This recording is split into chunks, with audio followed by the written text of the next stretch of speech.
Okay, day 2 of sacred geometry study. The card I picked was the moon, because this is the one that really screamed to be chosen, because on this card I can see the circle and the triangle formed by the 2 dogs. I can also see another triangle going beneath the water from the light, the rays of the moonlight, and the lady that's sinking beneath the water is, to me, forming a square. That's what I saw. She's forming a square. So obviously, the moon to me is about intuition, secrets coming forward, discovering inner intuitive ability. So I went ahead and used the other decks to answer the questions for this study that are: what is the meaning of this form? What is its purpose? How can I use it? Okay, so I've explored what I can see in here. Okay, I've explored, it's mostly blues and greens in the colours in here, with the opposites of black and white. Okay, so I started to pull the cards. So what I got was the leadership, answer the call. And basically in this, I've got keys, I've got purple of sovereignty, and I've got the light, the torch of light. So we've got the light bearer holding the keys and rising with the light. Okay, that's what I've got in this card. The other card, another card that I chose was this one, called duality. And basically for me, the moon and the dogs tell us about duality, and by being swept away by the emotions and the secrets of duality, because duality has things hidden. Not everything's available at first sight, so we can get completely submerged in our emotions because of what we don't understand, what we cannot see. Nothing looks how it is meant to be in the moonlight. So I went on and I picked this one. Well, I shuffled and this came, and this one fell out with it. And this is Cosmic Flower, and it says the frequency of Cosmic Flower activates our remembrance of the place we call home, the core from which we pour our magnificence out into the world. Now, that figures with this as well for me, because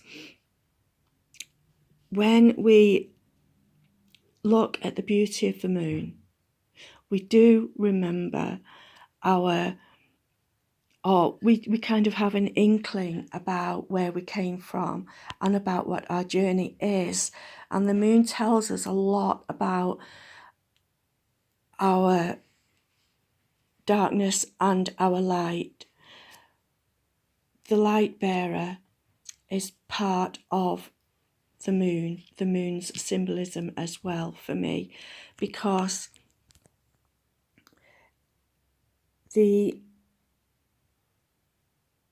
this triangle of light rays connects this sinking body beneath the waves, connects to her to the mysteries of the moon, to the wisdom that is inside. There's nothing else around her. She's in the silence of the underneath, of under the waves.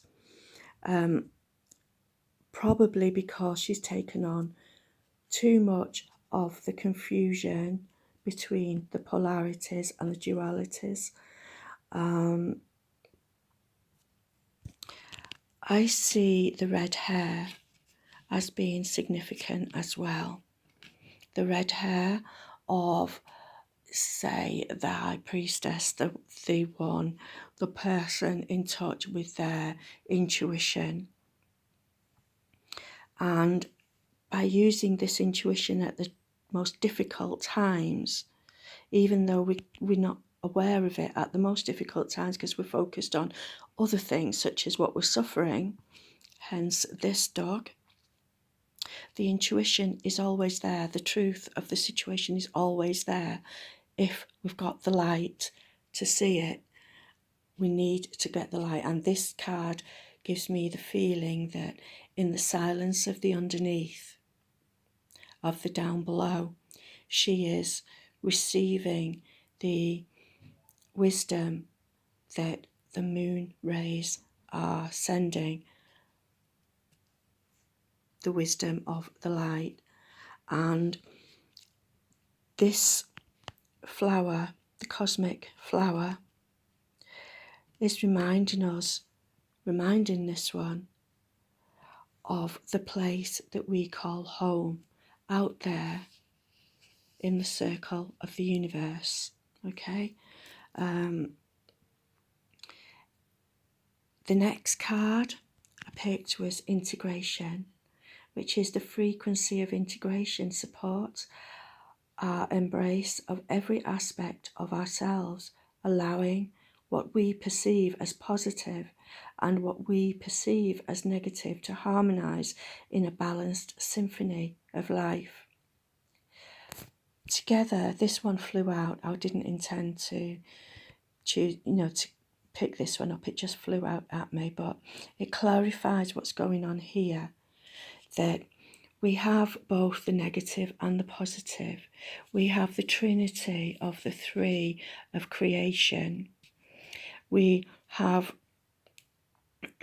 the message from the light bearer teaching us, giving us the key to the information that we hold deep down below within us. Okay. Now the other cards I chose, well, basically I shuffled for this one, and it actually shows the seven in numerology as the exaggeration of the seven. And what that expresses, according to the book, is that the seven here is materialistic in an exaggerated way. The spiritual trigon is craving, recognition, sits on the square of matter. Therefore, it represents overcompensation. So again, this backs up that this square, when I saw this square beneath the triangle, is exactly what's happening there. It's she's in an exaggerated position of ego, wanting recognition, but not knowing, not understanding the real quality of wisdom. So she's sinking beneath the waves into the silence of her overamassed emotions to get this into balance. We see the square also with the circle here, with the duality, in the duality card. So because this is about the exaggeration of the seven, talking about ego, trying to get life balanced with the ego, and it doesn't work because you have to slide deeper down within the silence of the below to access that inner wisdom. Nothing can be solved by ego alone. So I looked through the deck for one of the seven's counterparts, and I consciously pulled out the solution. The solution is the aim of what we're doing in this lifetime, with all its confusions and all its strugglings and all its ego battles to make sense of life and the mysteries. And the solution is basically to embody the masculine and the feminine. We can't choose one over the other. We have to embody both. We have to allow the masculine to enter the feminine so that we sit perfectly in the middle in a balanced and completely natural way. With the solution of 7, there is no place for ego. Ego can't fit there. And with ego holding all the cards, with ego being the cock of the roost, you can't get to this place. So you have to drop beneath the waves. You have to drop into the silence to understand the magic of the sacred geometry that is in our lives. So I will stop there because I don't want it to get too long. Okie dokie. Bye bye.